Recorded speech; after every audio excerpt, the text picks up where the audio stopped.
Well, if the election were to take place today, Republicans would win each and every statewide race on the ballot. That's according to our exclusive 11 Alive V103 poll. The poll, conducted by Survey USA, gives Republican candidate for governor Nathan Deal a double-digit lead over Democrat Roy Barnes. Deal has 49% to Barnes' 38%. Libertarian John Monds is in a distant third place with 9%, but his party is already considering that a victory. 11 Alive's John Sherrick tells us why.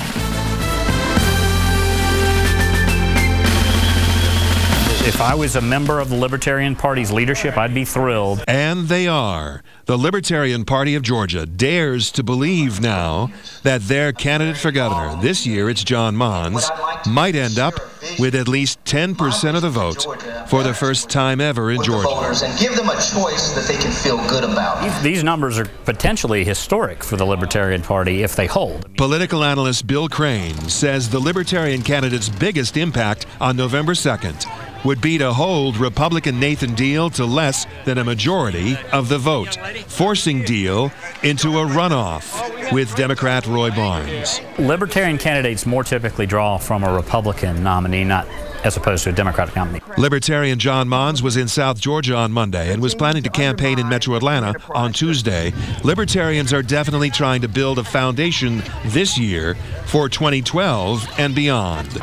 Brett Bittner is with the Libertarian Party of Georgia. And if Mr. Monds gets 20% of the vote, then it guarantees us statewide ballot access for every race, from dog catcher all the way up to U.S. House. Republicans and Democrats often consider a third-party candidate who hasn't got a prayer of actually winning to be nothing more than a spoiler.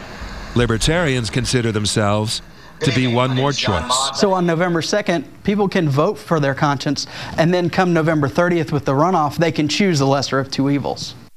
Now, you can put John Monds' 9% showing in our poll into perspective. That is 2 and 3 times larger than what each of the other Libertarian candidates for governor in Georgia has received over the past 20 years. Brenda and Ted. All right. Well, our exclusive 11 Alive V103 poll has Republican incumbent Johnny Isakson with a huge lead in the U.S. Senate race. Isakson has 56% to Democrat Michael Thurman's 34%. And no surprises in the lieutenant governor's race. The GOP incumbent there, Casey Cagle, has a 19-point margin over Democrat Carol Porter. Now, you can see all of our poll results on our website, 11alive.com. It's right there on the home page.